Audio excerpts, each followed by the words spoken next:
ہماری یوتھ اس وقت مایوسی کا شکار ہے، بلکہ یوتھ ہی کیا، ہر گھر میں یہ مسئلہ ہے۔ لوگ مایوس ہو چکے ہیں، لوگ ہوپلیس ہیں۔ کس چیز سے ہوپلیس ہیں؟ اپنے آپ سے ہوپلیس ہیں، اپنے حالات سے ہوپلیس ہیں، ان امپلائمنٹ کی وجہ سے ہوپلیس ہیں، رزق کی تنگی کی وجہ سے ہوپلیس ہیں، مشکلات کی وجہ سے ہوپلیس ہیں۔ تو یہ بیماری جس کا نام مایوسی ہے، یہ ہمارے معاشرے کا ایک بہت بڑا حصہ بنتی جا رہی ہے۔ بہت سے لوگ آپ کو ملیں گے جو اپنی پریشانی کو ظاہر کریں گے، اور ان کے لہجے سے صاف ظاہر ہو رہا ہوگا کہ they have given up، وہ مایوس ہو چکے ہیں۔ آپ کے بارے میں اللہ سبحانہ وتعالیٰ نے کہا، اعوذ باللہ من الشیطان الرجیم، بسم اللہ الرحمن الرحیم، کنتم خیر امۃ اخرجت للناس تأمرون بالمعروف وتنہون عن المنکر، بے شک تم بہترین امت ہو، میں نے تمہیں انسانوں میں سے بہترین امت بنایا، بہترین جنریشن بنایا، because you enjoin what is good and you forbid what is wrong۔ کبھی بھی ہمت نہ ہاریے، زندگی میں جتنا بڑا لاس ہو جائے، یاد رکھیے سب سے بڑا لاس ہے the loss of Allah from your life۔ جس بندے نے اللہ کو کھو دیا اس نے سب کچھ کھو دیا۔ جس بندے کی زندگی میں اللہ ہے اس کی زندگی میں سب کچھ ہے، تو مایوس ہونے کی کیا ضرورت ہے؟ اللہ کے وعدے ہم کیوں بھول جاتے ہیں؟ اللہ نے کہا کہ دنیا میں نے تمہیں اس لیے بھیجا تاکہ تم لوگوں کا امتحان لیا جائے، اور تم لوگ کو طرح طرح سے آزمایا جائے گا۔ کیا اللہ نے یہ نہیں کہا لا یکلف اللہ نفسا الا وسعہا، کہ میں نہیں آزماتا کسی کو اس کی سکت سے زیادہ؟ تو پھر کس بات کی ٹینشن ہے ہمیں؟ ہم کیوں مایوس ہو جاتے ہیں؟ کیا ہم اللہ کے وعدے بھول گئے؟ کیا رزق اللہ کا وعدہ نہیں ہے؟ کیا عزت اور ایک خوبصورت زندگی اللہ کا وعدہ نہیں ہے؟ بالکل ہے۔ اللہ نے کہا کہ جو کوئی بھی میرے وحی کے مطابق زندگی گزارے گا اس کی زندگی تنگ دست نہیں ہو سکتی۔ ہاں مشکلات آئیں گی، لیکن مشکلات سے مقابلہ کرنے کی ایسی طاقت میں اسے دوں گا کہ وہ مشکلات سے کبھی نہیں گھبرائے گا اور مشکلات کو ہنس کر پار کر لے گا۔ ہم کیوں مایوس ہو جاتے ہیں؟ ہم کیوں بھول جاتے ہیں کہ اللہ رب العالمین الودود ہے؟ وہ ہے جو انسانوں سے انکنڈیشنل محبت کرتا ہے، بغیر کسی کنڈیشن کے۔ انسان چاہے جتنا مرضی گناہگار ہو جائے، اللہ رب العالمین اس کا انتظار کرتے ہیں، اللہ رب العالمین اس کی راہ تکتے ہیں۔ حلیۃ الاولیاء میں یہ واقعہ صحیح سند کے ساتھ موجود ہے۔ کہتے ہیں کہ بنی اسرائیل میں ایک نبی تھے، اور اس قوم میں ایک بہت ہی بدبخت شخص تھا۔ وہ شخص اتنا بدبخت تھا کہ اس نے کوئی گناہ نہیں چھوڑا تھا، یتیموں کا مال کھایا کرتا تھا، زنا اس نے کیا، شراب پیا کرتا تھا، قتل و غارت کیا کرتا تھا، ڈکیتی کیا کرتا تھا۔ لوگ اس سے اتنا تنگ تھے کہ لوگ اس سے جان چھڑانا چاہتے تھے۔ انہوں نے اس دور کے نبی کو کہا کہ اس شخص کو دور کہیں پھینک آتے ہیں زنجیروں کے ساتھ باندھ کے۔ اس نبی نے ان کی بات کو ایکسیپٹ کیا۔ ان سب نے اس شخص کو پکڑا، زنجیروں میں جکڑا اور دور کہیں جا کر پھینک آئے۔ کچھ عرصے بعد اس نبی پر اللہ تعالیٰ کی وحی آتی ہے۔ اللہ تعالیٰ اسے کہتے ہیں کہ اے میرے نبی، میرا ایک ولی فوت ہو گیا اور تم نے اسے غسل بھی نہیں دیا۔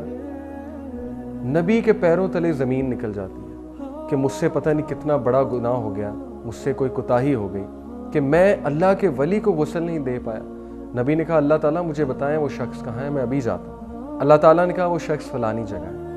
نبی اپنی قوم کو لے کر اس جگہ پہنچے تو ہکا بکا رہ گئے یہ دیکھ کر کہ یہ تو وہی بدبخت شخص ہے جسے ہم نے زنجیروں میں جکڑ کر یہاں پر پھینکا تھا اور اس کی اب موت ہو گئی، تو اللہ تعالیٰ اس کو اپنا ولی کیوں کہہ رہے ہیں؟ نبی نے اللہ تعالیٰ سے سوال کیا کہ اے میرے رب، یہ شخص ولی ہے؟ اس شخص سے تو ہر انسان تنگ تھا۔ اللہ تعالیٰ نے کہا کہ ہاں میرے نبی، یہ شخص ولی ہے، کیونکہ اس نے مرنے سے پہلے ایک ایسی دعا کی کہ اگر اس دعا کے بدلے یہ پوری انسانیت کو بھی بخشوانا چاہتا تو میں بخش دیتا۔ وہ دعا کیا تھی؟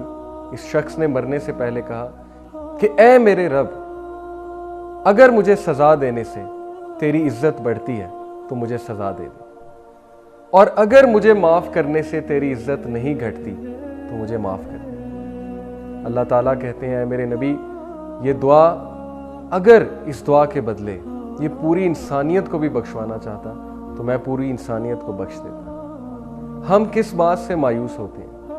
اللہ تعالیٰ اتنے رحمان ہیں، اتنے رحیم ہیں، اللہ تعالیٰ کے ہاں امید ہی امید ہے۔ زندگی میں ایک چیز چلی گئی تو دوسری نعمت ہمارا انتظار کر رہی ہے۔ ہم کیوں اپنے آپ کو پنش کرتے ہیں؟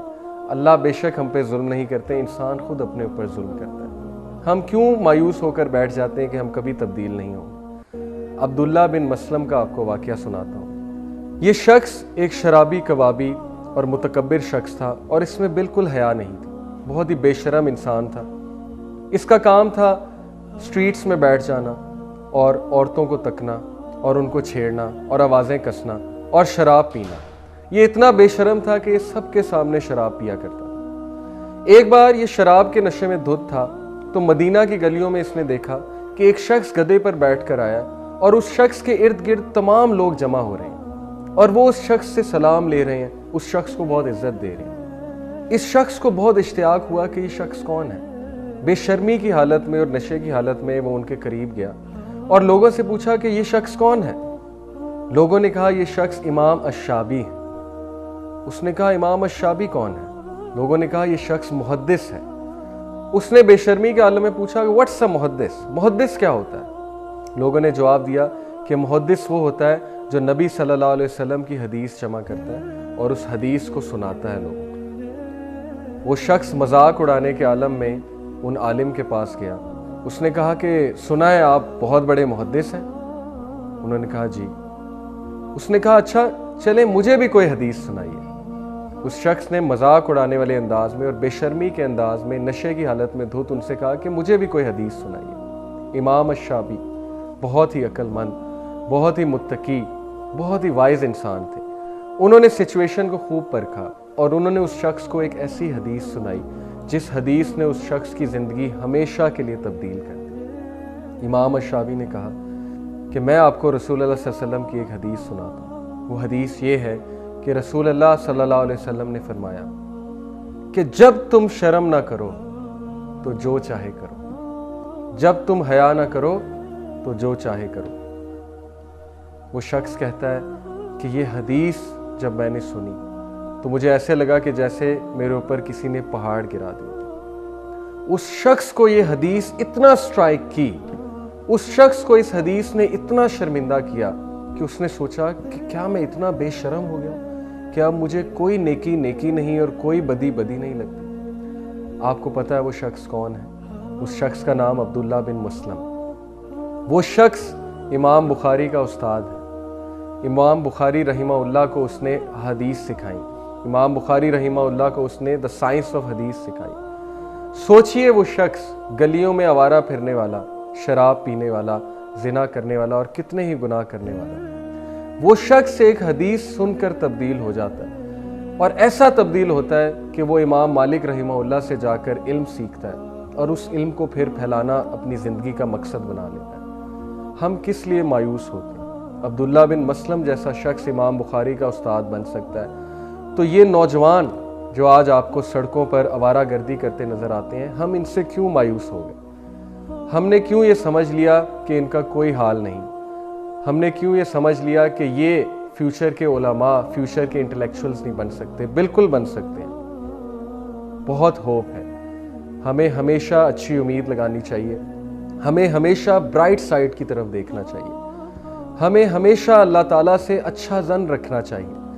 حدیث شریف میں آتا ہے اللہ تعالیٰ کہتے ہیں کہ میں اپنے بندے کے ساتھ اس طرح ہوں جس طرح سے وہ میرے بارے میں گمان کرتا ہے۔ اگر ہم اللہ سے یہی گمان کرتے ہیں کہ اللہ تعالیٰ نے نعوذ باللہ مجھے چھوڑ دیا اور اللہ تعالیٰ نے نعوذ باللہ مجھے ذلیل کر دیا اور اللہ تعالیٰ نے مجھے وہ چیز نہیں دی جو چیز میں چاہتا تھا، تو پھر اللہ تعالیٰ ہمارے ساتھ اسی طرح ہی پیش آئیں گے۔ لیکن اگر ہم اللہ کے بارے میں یہ گمان کرتے ہیں کہ میرا رب بہت الحکیم ہے، بہت زیادہ حکمت والا ہے، بہت زیادہ مرسیفل ہے، بہت زیادہ رحمان ہے، تو پھر اللہ تعالیٰ ہمارے ساتھ اسی طرح پیش آئیں گے۔ تو ناظرین، مایوس مت ہوئیے، مایوسی کا مقابلہ کیجئے، مایوس لوگوں کو ہوپ دلوائیے اور کبھی بھی اللہ تعالیٰ کی ذات سے مایوس مت ہوئیے، اللہ تعالیٰ کے بارے میں کبھی نیگیٹو مت سوچیے۔ یہی زندگی کا فلسفہ ہے، یہی زندگی میں کامیابی ہے۔ اللہ تعالیٰ ہمیں اس فلسفے کے مطابق زندگی گزارنے کی توفیق عطا فرمائے۔ سبحانک اللہم و بحمدک اشہد ان لا الہ الا انت استغفرک و اتوب الیک۔ والسلام علیکم ورحمۃ اللہ وبرکاتہ۔